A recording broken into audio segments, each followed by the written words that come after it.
شما فقط طریق ریاست جمهوری میتونی خدمت کنی به مردم؟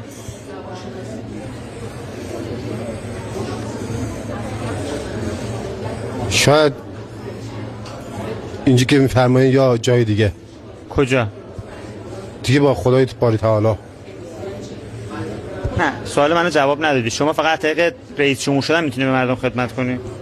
الهی رضا به رضایک تسلیما لاملک. لا معبود الا بفرق سیاقی و المستقیم سی. فکر میکنی رئیس جمهور چه ویژگی داشته باشه؟ یک رئیس جمهور در مرحله اول توحید داشته باشه، بعدم عدل. اما بعد امامت هم هست. احسنت. معاد روز قیامت. احسنت. بعد فکر میکنید که مهمترین وظیفه یک رئیس جمهور در قبال مردمش چیه؟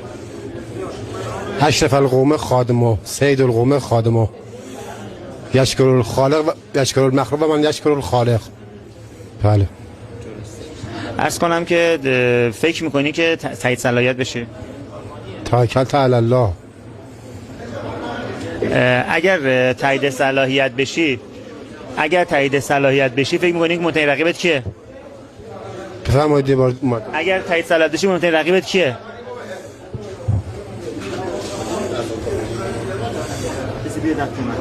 بسم الله الرحمن الرحیم و قل رب ادخلنی مدخل صدق و اخرجنی